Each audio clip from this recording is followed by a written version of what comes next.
My name's Dana Goldman. I'm the Interim Dean of the USC Saul Price School of Public Policy. And I'm really pleased today for our inaugural Conversations with the Dean series. I've been Dean for all of 9 days now. But today I have the pleasure of speaking with Henry Cisneros, former Secretary of the U.S. Department of Housing and Urban Development. Secretary Cisneros is the co-chief investment officer and chairman of American III Partners, a developer, an investor, and manager of infrastructure assets. He's also vice chairman of Siebert Williams Shank, a full-service investment firm. He's also the founder of CityView, a company which invests in urban residential housing projects. It's been a partner in building more than 90 communities in 13 states and more than 7,000 homes with a total value of over $5 billion. His community building career began at the local level. After serving 3 terms as city council member in 1981, Secretary Cisneros became the first Hispanic American mayor of a major U.S. city, San Antonio, Texas. In 1992, President Clinton appointed him to be HUD secretary. As a member of President Clinton's cabinet, Secretary Cisneros has been credited with initiating the revitalization of many of the nation's public housing developments and with formulating policies that contributed to achieving the nation's highest ever homeownership rate. In his role as the president's chief representative to the nation's cities, he personally worked in more than 200 U.S. cities in every one of the 50 states. And I just want to add that in my experience, when we view Washington, there are 2 types of people: those who are part of the problem and those that actually pursue creative solutions. And I put Secretary Cisneros clearly in the latter group, which is why we wanted him to join us. Thank you, Mr. Secretary. Thank you, Dean. Thank you. Congratulations on the interim position as Dean of a great School of Public Policy, and congratulations on making it through the first 9 days. Appreciate that. Thank you. I want to, one of the things, recent events have highlighted the inequality in our society, as is well very obvious for anyone who's looked out the window. During your 4 terms as mayor, you helped rebuild San Antonio's economic base.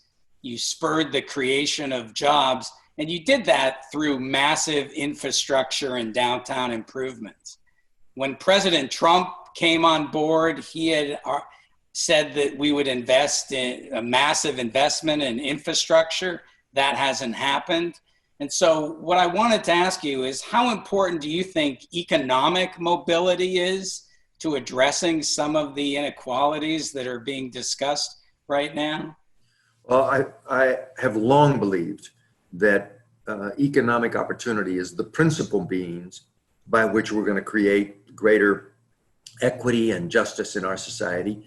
In fact, I returned to San Antonio from graduate school. I had been in Washington at George Washington University, at the Kennedy School in Cambridge, and really had not tied down the notion of going home to Texas and San Antonio until I really started to study courses in economics, economic development, labor markets, urban development, urban economics, and it became clear to me that we were not going to be able to make progress on the agenda of inequity that I saw all around me as I grew up in the Latino areas of San Antonio, something like what you would recognize in East LA, for example, without major efforts to get people educated, human capital investment, and jobs, economic development. The principal problem of poverty in San Antonio was just very low wages and generational poverty as a result, with all the dysfunctions that accompany it. So when I ran for city council, my theme was economic development. I had been a doctoral student at George Washington, finished my doctoral dissertation on the subject of the role of cities in economic development. That in those days, that was a rare idea because cities were not involved in economic development. That was viewed as a private sector responsibility. And cities did things like the basic services, fire, police, streets, and then maybe some more advanced things like convention centers, airports. But economic development, actually engaging and stimulating small business, investing in business attraction, focusing on jobs and wages, was not part of the work of a city. So my doctoral dissertation looked at that subject. And so when I went home and ended up on the city council about 2 years later, at 27 years of age, I felt confident that this was an area that needed work in a poor city.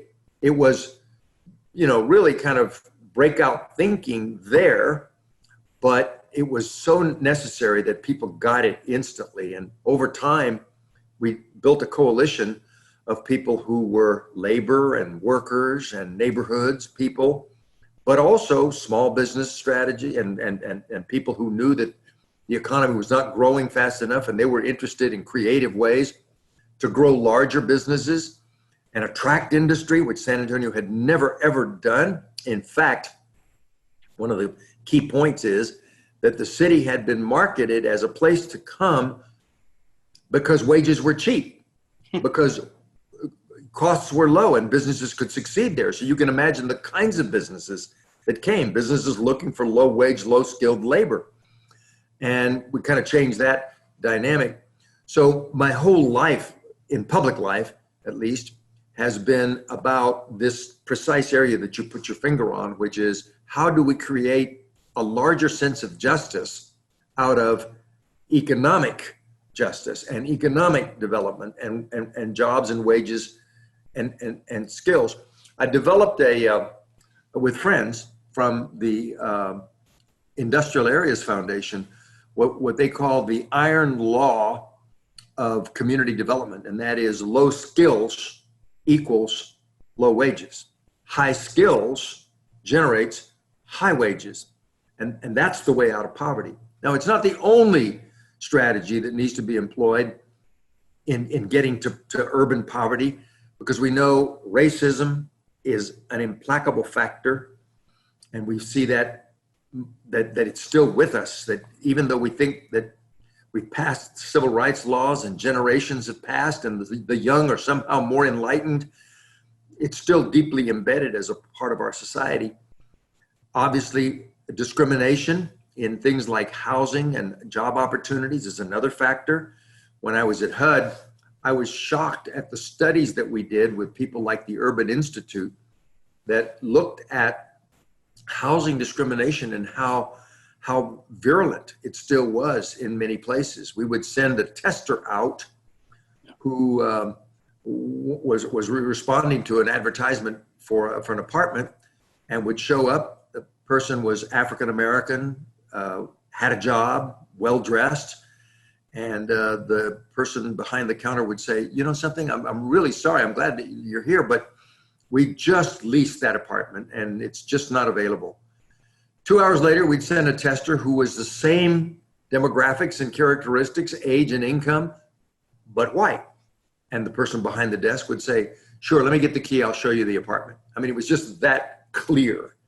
And it destroys the fair functioning of markets when you have that kind of unfairness sort of embedded in the society. And then, of course, there is the whole skills, human capital investment agenda, education, training, dislocated workers, that is a part of this equation as well. So I know that's the long answer to your question, but you put your finger on, I think, the absolute key point of how we're going to work our way through this even now. And I think the events of the last few months between the pandemic and what it uncovered in terms of how essential workers are treated unfairly and work for low wages, and yet are in charge with some of the most important functioning of our society, construction-related work, transportation-related work, food production, movement of goods and cargo, frontline health workers, doctors, nurses. I mean, those are the essential workers as they were described in this pandemic, and yet they're people who we don't pay fairly. And then the other dimension, of course, is the George Floyd murder on the streets of Minneapolis, and what we have seen since in terms of the profound sense of unfairness that still exists in our society on matters like policing and incarceration levels and et cetera. We have a long way to go. I'll close just by saying that one of the most profound moments for me in this last few months was a interview I saw on CNN on the streets of one of the city's demonstrations. And a young person said, people keep saying that the system is broken, but the system really isn't broken. It's functioning as it has for a long time. It's functioning as it was designed to do. And these disparities that we're seeing and these inequities that we're seeing are a result of the system as it works. Right. That's what we have to fix, not pretend that we can make some minor adjustments because there's a minor break somewhere in an otherwise smoothly functioning system. So we've got big jobs to do in our society. Yes, I first of all, you got an A in economic development, but that's pretty clear. But I think you've pointed out that the playing field is tilted, and I want to just follow up on something you said. You talked about the studies you did with the Urban Institute when you were at HUD, and I mean, home ownership has always been a vehicle for economic mobility here. And you really fought against discriminatory lending practices. But at the time, you talked about zero interest loans and other issues. Do you think home ownership is still a mechanism for this mobility, or have we moved beyond that? Without a doubt, it's one of the most important strategies for getting going beyond a discussion of just fairness in incomes. That's a discussion. But the other important discussion is fairness in access to, quote, wealth. That is to say, saved money. That is to say, net worth. Mm-hmm. And home ownership ends up being one of the most important vehicles for accumulating net worth. For most Americans, the sum total of their net worth, if it's calculated, is the equity that they have in their home. So when we have a differential in access to home ownership where white Americans have home ownership rates in the 70% range, and African Americans and Latinos are down in the low 40s. Right. That is the difference in terms of access to the mechanisms of creating anything that begins to resemble net worth, wealth. A group called Demos in Washington, in New York, a very respected research group, did a study a few years ago and concluded that the three most important mechanisms in building the American middle class, which was the backbone of the American economy in the years after World War II and the years of the last century and into the present, the three most important strategies have been, first, the GI Bill after World War II that made it possible for people coming out of the war, the parents of the boomer generation, to get good jobs because they got educations. So they came out of the war, went to college, and those are the people who put a man on the moon. Those are the people who built up our financial system, built our cities, developed our science, built our great medical centers. GI Bill. The second that Demos mentioned was minimum wage and setting a floor under the economy in terms of wages and job protections, and labor unions were very important in that process. And the third was home ownership. The fact that people bought a home, invested in a home, and began to build up a net worth. What do you do with that net worth? Well, you sell your home and you have a nest egg for retirement. or you borrow on it and have the ability to send your children to college, or you sell it and move on to a larger home and you build up even greater wealth in a larger investment, or you start a small business and you borrow on the house in order to start the business.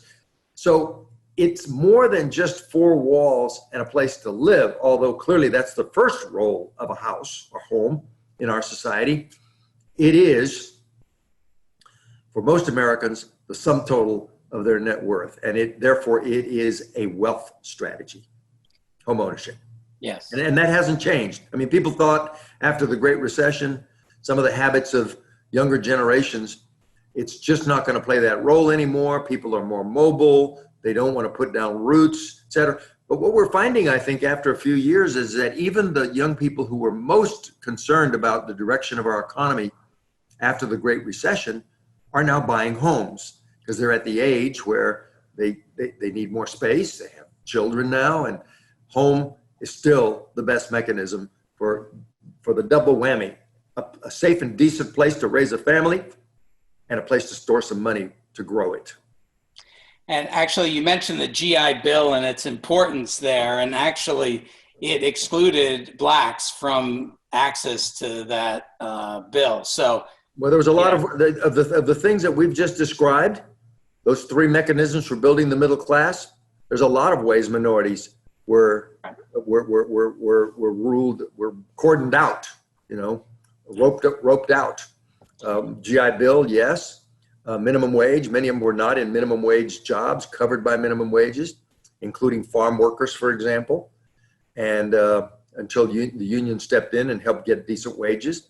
And then, of course, home ownership. Literally, when I was HUD secretary, the home ownership rate, the white home ownership rate was in the high 60% of people owning home. And the Latino and the African American rate when we started were 42% each. We were able, in the late 90s, when the president's or mid 90s, when President Clinton's economy started to roll, what ended up being the greatest and longest expansion in American history, et cetera. We know that the 90s were good years economically, the tech boom and all the rest of it. When we noticed that we could, by investing more efforts in getting people into homes, not only reach the all-time high home ownership rate of 66% in 1965 to something higher, passed through 66. We got up near 70% home ownership rate in the country by the end of the 1990s. Whites were at 74%. And Latinos and African Americans had gone from 42% to almost 50%. So we were closing the gap faster and reaching unprecedented heights by a series of strategies to put people in homes. Mm-hmm.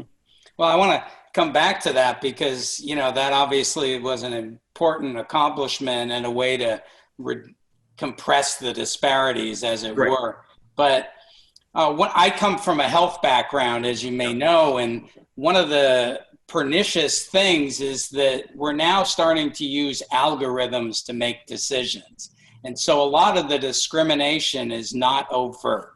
And so, for an example, in healthcare, what they find is some insurers were using algorithms to figure out who should get follow-up for care. Mm-hmm. And one of the explainers, the predictors for who should get follow-up was how much care you'd gotten previously. Mm-hmm. But it turned out that for people with the same level of disease, which is kind of like your banking study, we know that blacks have less access to care. And so they previously had less use. So it turned out that this AI algorithm to identify people for follow-up care was actually discriminating against blacks, but it wasn't overt; it was covert. And so it's systemic. That's what systemic racism looks like. It's built into the system, not necessarily malicious, but the accumulation of negligence and the accumulation of unfairness over a time results in these sorts of things. And the one you cite is a perfect example. And in the housing sector, it's particularly damaging because we know that a house, a home, is much more than just a place to live. It's so many of the functions of how we function as social beings, as human beings, are boiled down to, well, where do you live and how do you live? Is it safe? Is it decent? Is it overcrowded? Is it healthy? The home. Almost every form of social progress that we want to make, education, wages, stable families, healthy conditions, revolve around where do you live? Because every human being faces a basic question every day of their life. Where are you going to put your head down tonight when the darkness comes and nighttime is?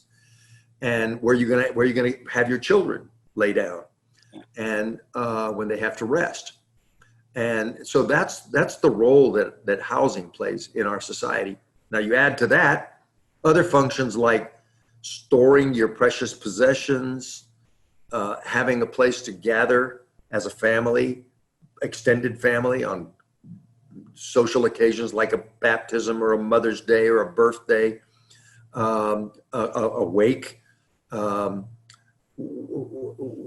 places where children can study and have a decent place to actually advance educationally. So many different roles that we can attribute to what happens in the four walls of a home that people take for granted. And it's amazing that we take it for granted because every single one of us has to face that question, just as I'm looking at you in your home right this minute. Yes. And I've been able to nest here during COVID crisis. So I want to. My goal as a HUD secretary was to make sure that every American had a house just like yours right there. That's right. Yeah. Well, every American is welcome. They just have to get a virus test first. That's but you've hit on something which is one of the most vexing problems we face in Los Angeles and in California is the homeless crisis, which is the extreme of this problem. Housing starts in the U.S. continue to be at historic lows. California is very low in per capita housing. And one of the interesting things is how that has affected the health policy, because a lot of the crowding we see in neighborhoods has contributed to the spread of the virus in these poorer, denser neighborhoods because people are just packed together more closely. Yeah. Yeah. So what can we do to address this either in the short or the long term? Mm-hmm. The homeless problem is as you say, vexing problem, but it's also just tragic in terms of individual lives. When the day that I was before the Senate for nomination as Secretary of Housing, an old friend who was just present at my Senate hearing, came up to me and said, "Remember, Henry, that when you assume the job, which is the first word of the title is housing, your first job is to be attentive to the people in America who are completely unhoused." And in those days, it was about 800,000 people on any given night, somewhere in America looking for a place to sleep. And so I put a lot of priority on it as HUD secretary, and I went out and rode in every city that I went to the porches of buildings after dark that people were sleeping in, the subway tunnels, the places where I encountered people in parks who had broken bones because somebody had come and kicked them in the middle of the night in the face or in the arm. People who were sick. We used the coldest nights of the year when even the homeless who didn't want to come into the shelters would come in to screen them for sores and diseases and rashes and malnutrition and such. Just a heartbreaking set of problems. The people who have mental illness, and a good percentage of the homeless have either mental illness or addiction issues that disorient their thinking, so they're not thinking straight about what they need in terms of safety and warmth. People with AIDS, we found, can now live almost indefinitely with the right cocktail of medicines. But people with AIDS on the street in those days had an average lifespan of about 6 months, because the combination of the elements and the cold and the rain, lack of safety, lack of place to sleep, matched to untreated AIDS, 6 months. The homeless problem is a very, very tough one. I continue to believe that the principal strategy must be more supply of adequate housing for homeless, appropriate housing for homeless. And the cities that are really breaking their back and targeting and working hard to build it, single room occupancy facilities and other homeless facilities, are the ones that are making some kind of a dent in homelessness. We know that that's a very hard thing, because neighborhoods don't want homeless people near them, because zoning is a difficult thing to change. But there are cities across the country that are really working very hard at putting together adequate facilities. I don't mean homeless shelters. I mean places where people can have their own place to live. That's a big part of this equation. Now, homeless shelters and homeless services are critical as well. I'm blessed to live in a city that created something called Haven for Hope. And though I was HUD secretary and have traveled to 200 different American cities, I've not seen a better campus environment for homelessness than this place called Haven for Hope in San Antonio, where people can get dental exams, eye exams. There are separate dormitories for women with children, places where people can clean their clothes and disinfect. And this program extended during the pandemic to a very successful and special initiative. We're a tourist city, but tourism shut down. And we had entire hotels that, even though they tried to stay open with a curtailed crew, found that was not economic, because you can't keep an entire kitchen for a hotel that doesn't have anybody in it. So they basically shut down, and the homeless community here, the homeless organizations rented those facilities and put homeless people, rather than have them on the streets during the pandemic. And I've talked to some of those operators of 200, 300, 400 room hotels, and their level of positive coronavirus cases was zero, because of the physical structuring of separating people in rooms and feeding them separately, et cetera. So we learned something from this about the nature of the kinds of facilities that we can build. We're not going to be able to use those hotels indefinitely. I hope the tourism economy returns, but it proved to be a good strategy.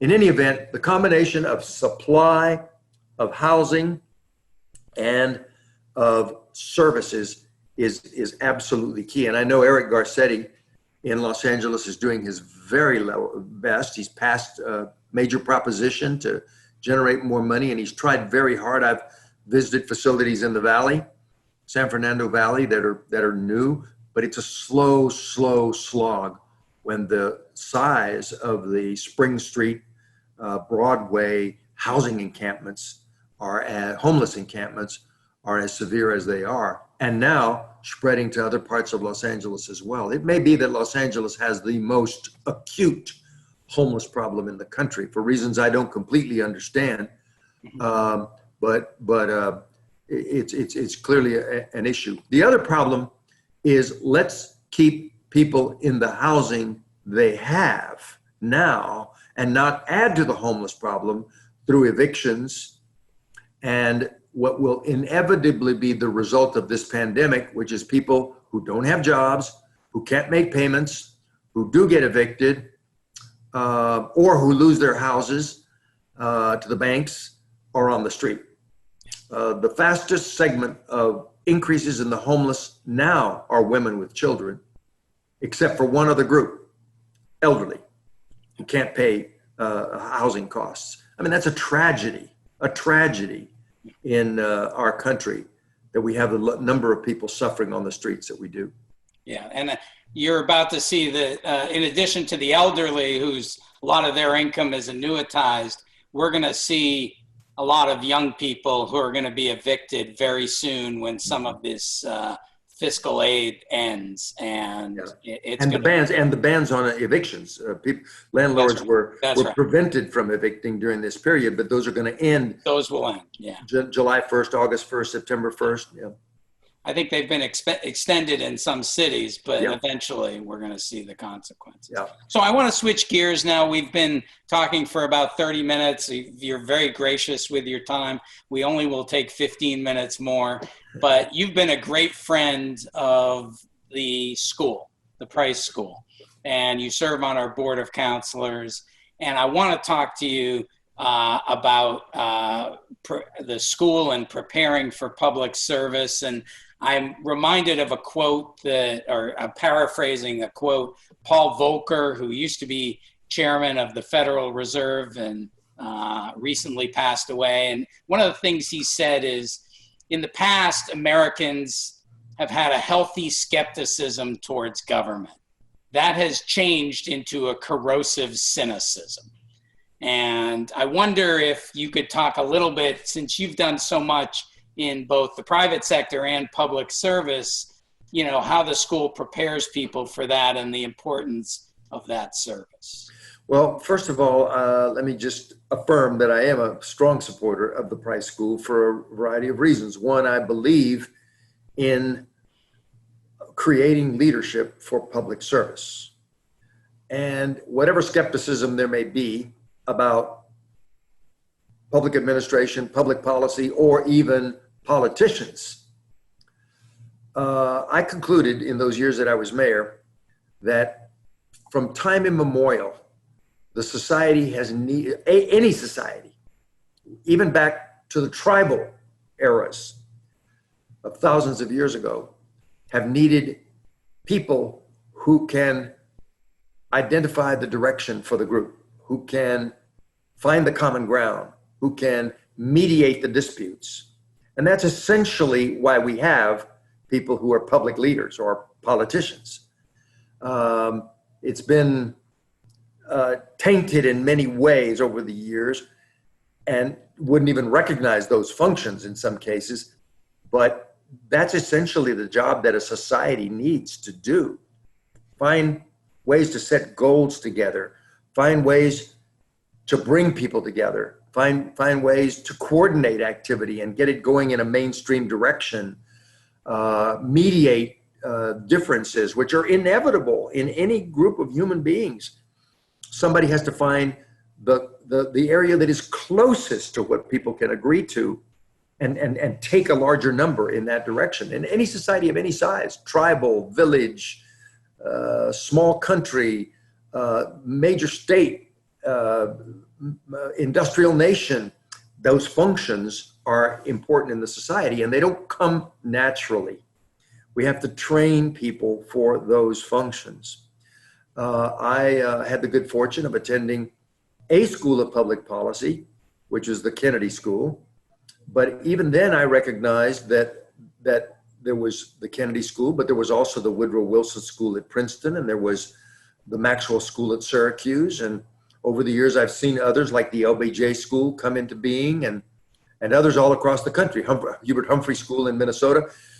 But it seemed to me always for a long time that there wasn't kind of a high profile and important school of public policy in the West.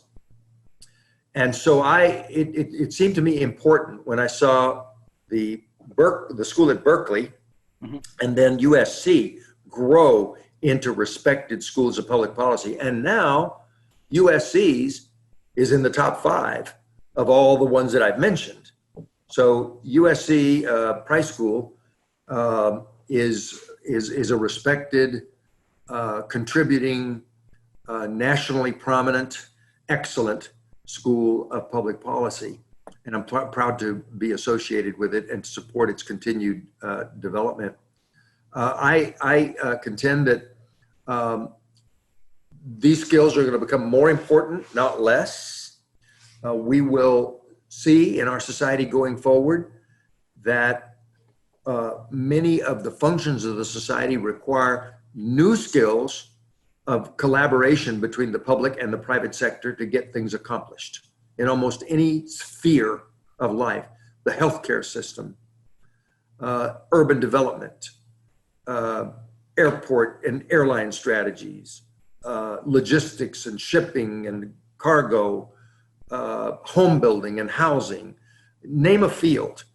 And the interface between the public sector and the private sector becomes more intense and more important than ever before.